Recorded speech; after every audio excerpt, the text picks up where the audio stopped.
Okay, so I loved the Forgotten Gialli Volume 1 set, and I am moving on to the Forgotten Gialli Volume 2 set from Vinegar Syndrome. And the first movie I pulled out of the box was The French Sex Murders. Now, I was quite excited about this one because I'd heard it was going to be a standalone release. It was a movie often touted on the forums as an excellent Giallo movie. I wasn't quite prepared for what I got, and I kind of liked this one, although the plot's a little wacky.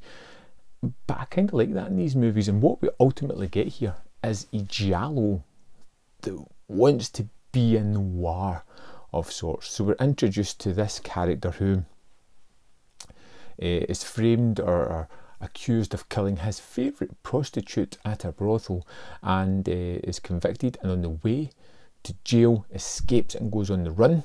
We follow this story for a little while. He escapes and is ultimately killed in the action, and then people involved with this case start to die horribly.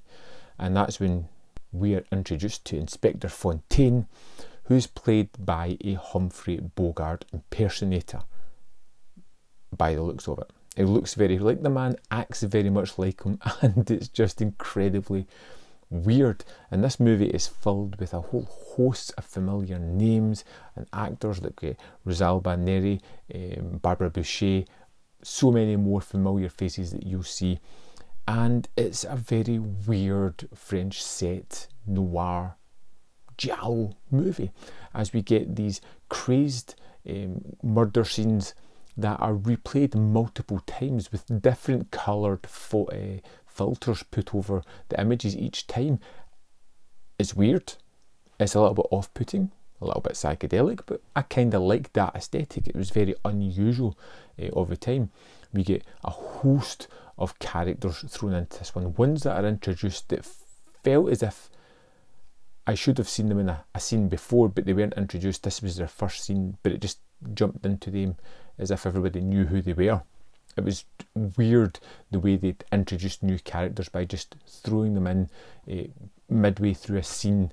It just felt odd. It's a quick movie as well, under 90 minutes, close to the 80 mark, and it moves at a brisk pace. It has one of those bookended, it starts at the end and then tells the story and then finishes off where it began. But I really did like this one quite a lot. I found a lot of the actors and the performances were really quite fun. I liked the stylistic touches of it. I kind of liked the mystery that isn't really the focal point of the movie and doesn't really matter either, because it's not one that's going to really dazzle you with its reveal at the end of it, when it's kind of twisted how it gets there. There's some moments of uncomfortability within this movie as well that just make you go, maybe that doesn't belong there anymore. And the twisted rationale behind why all this is going on is wonderfully absurd and twisted as well.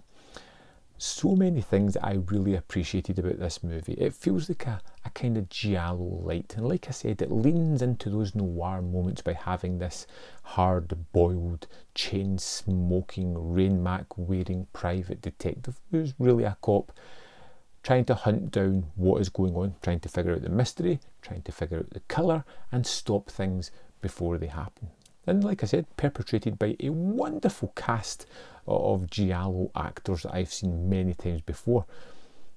I really liked The French Sex Murders. It was one that just ticked all the boxes for me. It's not an outstanding one, but it was a really solid entry, and one of my favourites out of both sets so far. I'd love to know what you thought of The French Sex Murders, of the Bogart impersonator, of the strange colour-tinted repetitive murder sequences. It's just a laugh at just thinking about. Let me know in the comment box, and I'll see you next time on Man v Film.